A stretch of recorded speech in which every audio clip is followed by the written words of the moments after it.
Welcome to SimUK.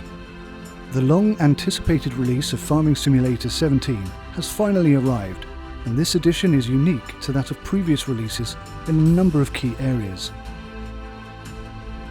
For this unscripted first-look review, I have deliberately avoided reviews and gameplay from other YouTubers to ensure that I provide my unique and unbiased opinion of the game. All comments are off the cuff and not scripted, so may be changed or updated in the future. Two key features which make this title stand out are that for the first time it is being released on all platforms at the same time. This suggests that future releases could theoretically be on a yearly basis instead of every 2 years. And for the first time ever, the game includes female characters. And the game comes with 2 new maps, Goldcrest Valley and Sosnovka.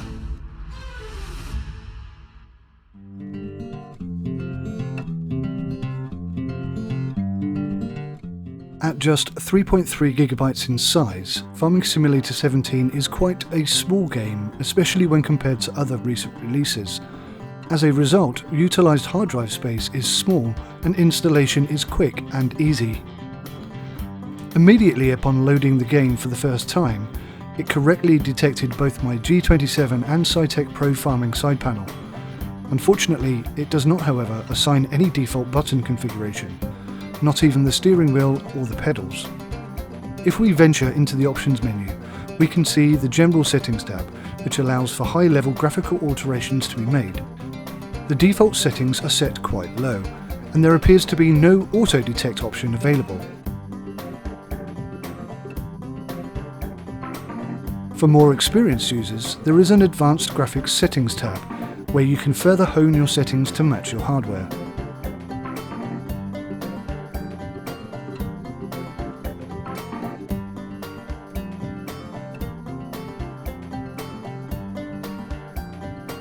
As has been the case in all previous editions of Farming Simulator, there are a considerable number of button configurations available, all of which can be set to match your own personal style, setup and preference. One interesting discovery was that for each controller axis, the dead zone was set rather high. I'm not too sure why this is, but it is quite simple to change. I am using a G27, and as such I find that a small amount of dead zone to be a benefit. Giant have claimed that enhancements have been made across the board that specifically highlight sound and graphics. I must admit that tractor sounds are greatly improved. Vehicle sounds alter depending on whether you are currently inside or outside of the vehicle.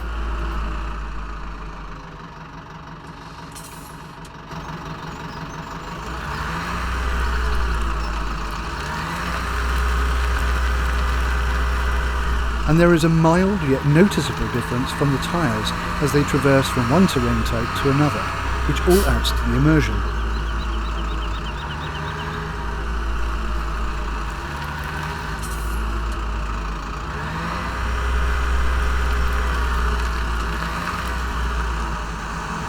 I have noticed, however, that when moving towards or away from a vehicle, the engine sound does tend to increase or decrease sharply, and that is rather unpleasant.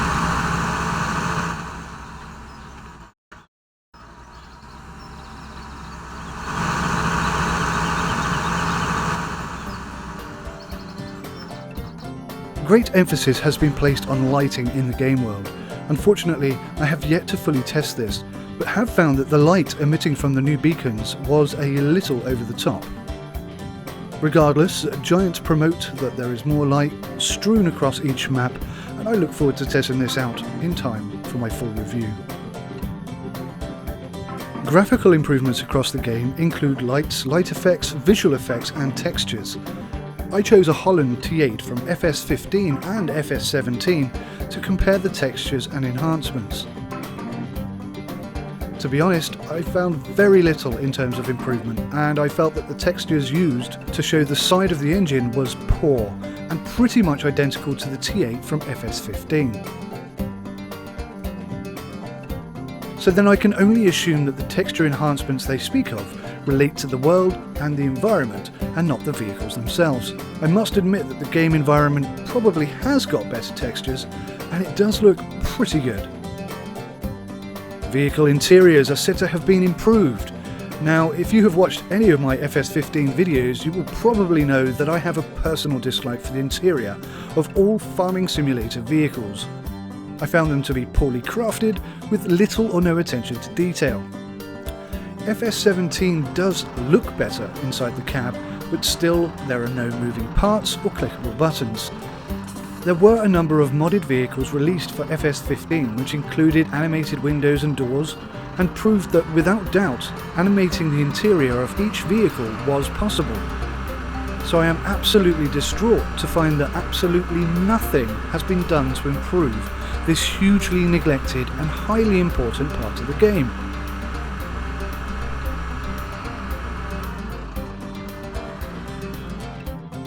One feature which has impressed me is the colour blindness function.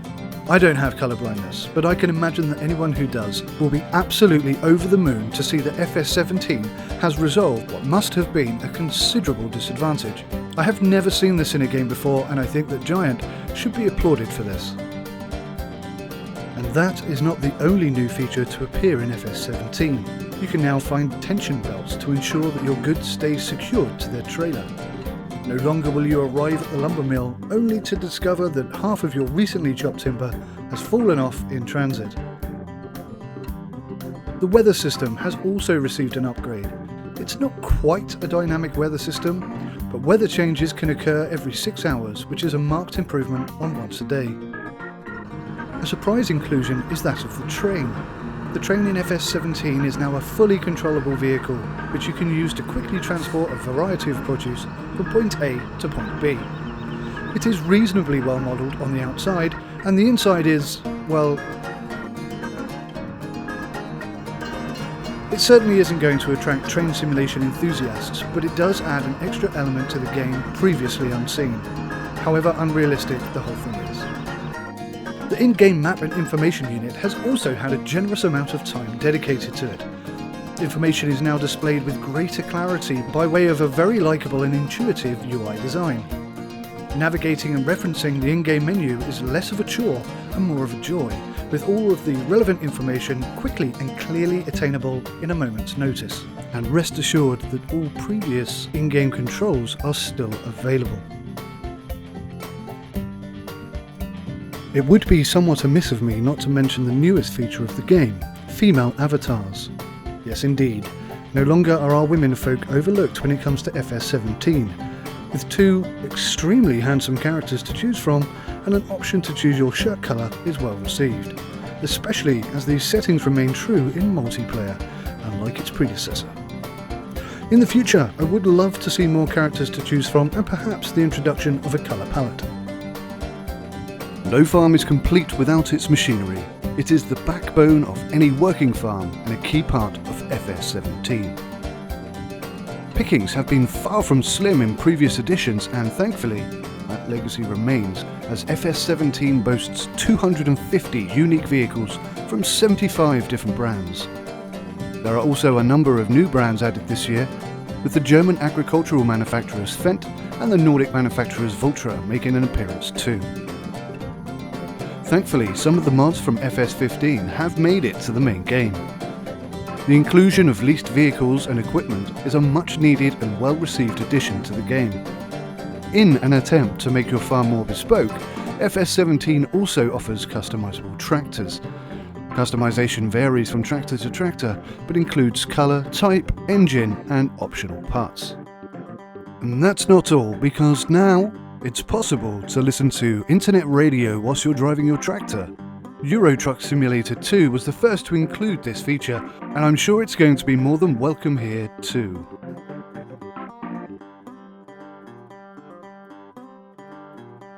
The modding community introduced plenty of new livestock for FS15, and Giant have taken note. Not only will FS17 permit the buying and selling of cows, sheep, chickens, and the newest animal to grace the game, pigs, but now you can also breed your livestock. In addition to the new husbandry features, FS17 has introduced water, a critical element for any farm animal. And that's not all. As you will discover, pigs especially are not the tidiest of animals, and as such, cleaning up after them will become part of your daily routine. and if you want to produce manure, then you will need to ensure that they have sufficient bedding too. Sunflowers and soy are two new crops to graze our fields in FS17, and in the root crop department we will see the introduction of oilseed radish. Oilseed radish is a crop which has a small amount of resale value, but it can actually be destroyed in order to add much needed nutrients to the soil. That's right, field management has evolved in FS17, and correct management of your soil is critical to attaining a decent yield.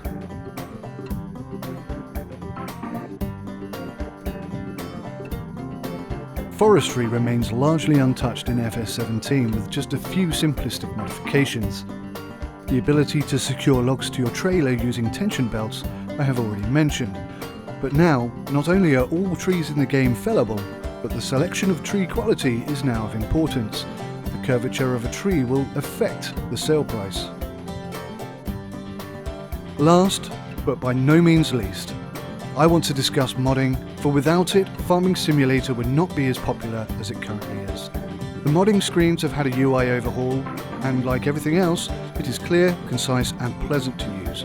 Giant are more than aware that their open access modding approach is critical to this game, but I do feel that sometimes they put too much of a burden on the modding community, who deserve so much praise and credit for all that they do. Some of the best mods from FS15 have not made it to the full game, and I'm also surprised that more emphasis wasn't placed on enhancing the game's functionality in key areas. Two of the key mods from FS15 for me include Courseplay and Drive Control. Both of these mods added essential functionality and realism to the game, and for me, finally made Farming Simulator a simulator. Giant have made more effort this time round to help the modding community to upscale FS15 mods to work with FS17 by way of tutorials and seminars, but I really think more could have been done. I was surprised and disappointed not to see the Steam Workshop added for this game. That being said, the modding community are already on point with numerous mods released already, and I have no doubt that there are more to come. So what are my initial thoughts on the game? Well, Farming Simulator is a well-optimized and structurally sound game, which has improved and introduced some nice new features. The UI overhaul is good and makes the game feel more polished, though I feel that certain areas continue to be neglected, and perhaps more could have been done in terms of mod inclusion. That being said, this game has acres of playability, pun intended, and will keep you happily entertained for months, if not years to come. FS17 offers a fantastic foundation, from which I hope will mark the start of this game actually becoming a simulator. My name's Mike, this is SimUK, thank you so much for watching. Please hit the like button and subscribe to see more.